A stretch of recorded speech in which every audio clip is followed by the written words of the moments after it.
අමිල කියන්නේ කොළඹ පැත්තේ සල්ලිකාර පවුලක හැදුණු කිසිම දෙයක් ගණන් නොගන්නා තරුණයෙක්. එයාට ආගම දහම ගැන ලොකු විශ්වාසයක් තිබුණේ නැහැ. එයාට ඕන උනේ හැම දෙයකම ආතල් එක විතරයි. දවසක් අමිල එයාගේ යාළුවෝ සෙට් එකත් එක්ක කතරගම යන්න ප්ලෑන් කළා.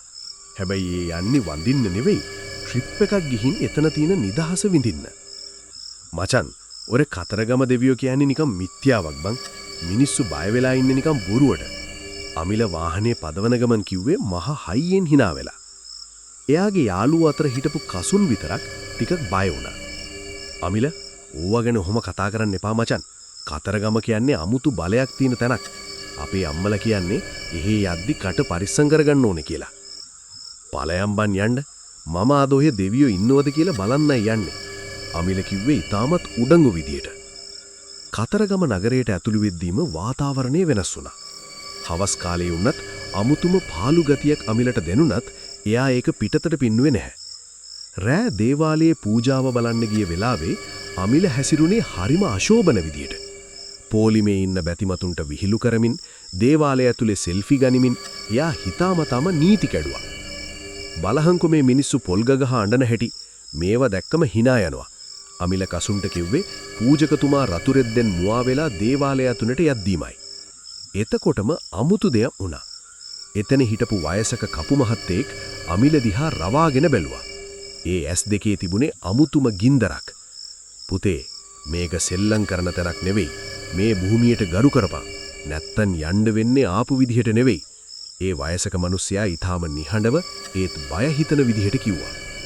අමිල ඒකටත් hina වුණා. අංකල්, මට ඕන දේ මම කරනවා. ඔයාලගේ දෙවියන්ට පුළුවන් නම් මාව නපුරු විදියට නවත්තන්න කියන්නකෝ. එදා රෑ වුන් නතර වුණේ මැණික් ගඟ අසල තිබුණු කුඩා තානායමක. රෑ 12 විතර වෙද්දි මුළු පරිසරයම නිශ්ශබ්ද වුණා. අමිලට නිින්ද ගියේ නැහැ. එයාට දැනුනේ කාමරය ඇතුලේ කවුරු හරි ඉන්නව වගේ හැඟීමක්.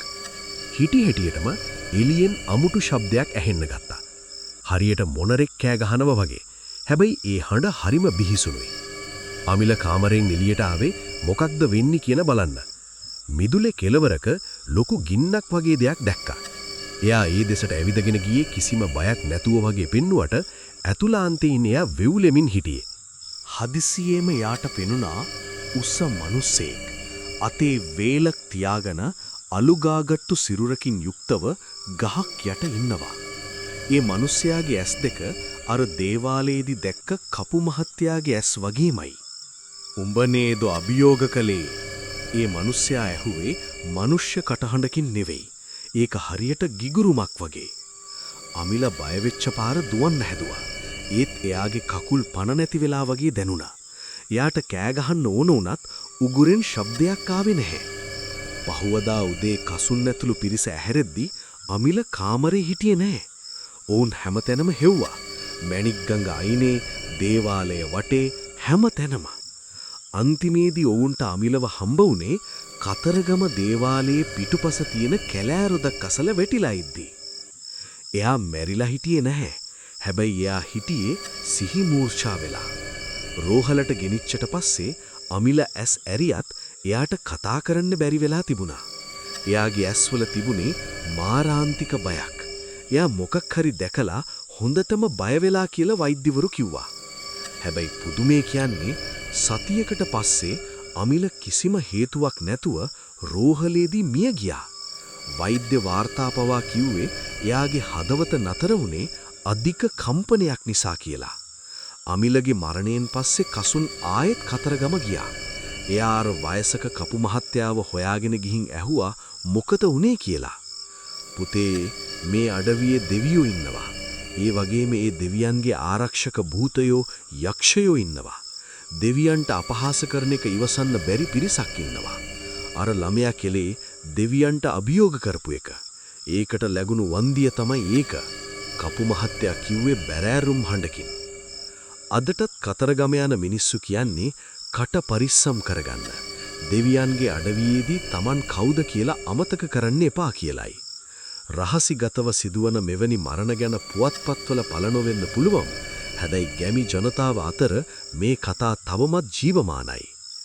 අමිලගේ මරණය සාමාන්‍ය මරණයක් විදියට පෙනුනත් මලසිරුර නිවසට ගෙනාවට පස්සේ අමුතු දේවල් වෙන්න ගත්තා.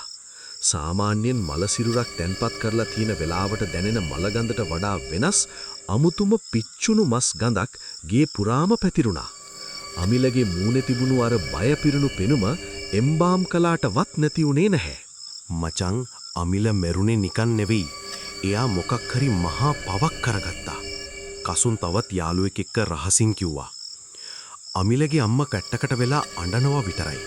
එයාට දැනුණා තමන්ගේ පුතා මොකක් හරි දේව කෝපයකට අහු වුණා කියලා. මොකද අමිල කතරගම යන්න කලින් දවසේ ගෙදර තිබුණු දේව රූපයකටත් අපහාස කරලා තිබුණා. අමිලව වලලපු දවසේ රෑ කසුන්ට අමුතුම හීනයක් පෙනුණා. හීනෙන් කසුන් හිටියේ කතරගම මැණික්ගඟ අයිනේ. මුළු ප්‍රදේශයේම කළුවරයි. එකපාරටම ලොකු එලියක් විහිදුවමින් අර දේවාලයේදී දැක්ක කපු මහත්තයා කසුන් ඉදිරියට ආවා. උඹේ යාළුවා කලේ ලොකු වරදක්. ඒත් උඹ ඒක වැළැක්වේ නැහැ. උඹලත් ඒ පවට හවුල්කාරයෝ. කපු මහත්තයා කිව්වේ ගොරෝසු හඬකින්. අනේ අපිට සමා වෙන්න. අපි දන්නේ එයා මෙහෙම කරයි කියලා. කසුන් හීනෙන් වැඳ වැටුණා. ගිහින් බලපං අමිලගේ කාමරේ. එයා අරන්නාකු දේ ආපහු දෙවියන්ට බාර නොදුන්නොත් උඹලටත් වෙන්නේ ඒ සෙතේම තමයි. කපු මහත්තයා අතුරුදහන් වුණා. කසුන් බයෙන් ගෙහිලා ඇහැරුණා. එයාට තේරුණා අමිල කතරගමදී මොකක් හරි දෙයක් හොරකම් කරලා හෝ අරන් එවිත් තියෙනවා කියලා. පහුවදාම කසුන් අමිලගේ ගෙදරට ගියා. අමිලගේ අම්මගෙන් අවසර අරන් එයා අමිලගේ කාමරේ පරීක්ෂා කළා. අමිල එදා කතරගම යද්දී අරන් ගියේ බෑග් එක තාමත් කාමරේ මුල්ලක තිබුණා. කසුන් බයෙන් බෑග් එක ඇරියා. බෑග් එක ඇතුලේ තිබිලා හම්බ වුණේ රතු රෙදි කැබැල්ලක වතපු කුඩා වස්තුවක්. ඒක දිගහැරලා බලද්දි කසුන්ගේ ඇස් උඩ ගියා. ඒක කතරගම දේවාලයේ පූජා වට්ටියක තිබුණු ඊටාම පරණ කුඩා රන් වේලක්. අමිල ඒක හොරෙන් අරන් ඇවිත් තිබුණේ ලක්කයකට කියලා හිතලා වෙන්නටි. ඒ රන් වේල අතට ගත්තු ගමන් කසුන්ගේ අත පිච්චෙනවා වගේ දැනුණා. ඒක සාමාන්‍ය රත්තරන් කෑල්ලක් නෙවෙයි. ඒකේ මොකක් හරි මහා බලයක් තියෙනවා කියලා කසුන්ට තේරුණා. කසුන් තවත් ප්‍රමාද වුණේ නැහැ. එයා තනියම ආයෙත් කතරගම යන්න තීරණය කළා. මේ පාරේ එයා ගියේ මහා භක්තියකින් සහ බයකින්. කතරගමට යන පාරේදීත් එයාට විවිධ බාධක ආවා. වාහනේ දෙතුන් පාරක්ම නතර වුණා. පාරේ හිටපු අලි දෙතුන් දෙනෙක් වාහනේට පහර දෙන්න හැදුවා. ඒත් කසුන් කතරගම දෙවියනේ මට සමා වෙන්න කියලා හිතින් කියමින් ගමන දිගටම ගියා. කතරගමට ගිය ගමන් කසුන් කෙලින්ම ගියේ මැණික්ගඟට. ගඟින් නාලා පිරිසිදු වෙලා අර රන් වේලත් අතේ තියාගෙන එයා දේවාලයට ගියා. දේවාලයේදී කසුන්ට ආයෙත් අර කපු මහත්තයාව හම්බ වුණා. කපු මහත්තයා කසුන්ව දැක්ක ගමන් hina වුණා. උඹ බුද්ධිමත් ළමයෙක්. නැත්නම් අද රෑ වෙද්දී උඹත් අමිල ඉන්න තැනමයි. කපු මහත්තයා කිව්වා. කසුන් අර රන් වේල කපු මහත්තයාට බාර දුන්නා. එතකොටයි කපු මහත්තයා රහසක් හෙළි කළේ. පුතේ, මේ කතරගම අඩවියේ තියෙන සමහර දේවල් මිනිස්සුන්ට අයිති නැහැ. මේවා රැකගන්න කඩවර දෙවියෝ සහ බහිරවයෝ ඉන්නවා. මීට කලිනුත් ඔය වගේ දේවල් කරපු පිරිසක් අභිරහස් විදිහට මිය ගියා. කට්ටියක් කිරිවෙහෙරේ නිදන් හාරන්න හදලා එතනම පණ ගිහින් තිබුණා. තවත් පිරිසක් දේවාලයේ පඳුරු හොරකම් කරලා ගිදර යද්දී වාහන අනුතුරු වලින් මිය ගියා. ඒ හැම මරණයකදීම පොලිසියට හම්බ වෙන්නේ හෘදයාබාධ කියලා වාර්තා විතරයි. ඒත් ඇත්ත හේතුව දන්නේ අපි විතරයි.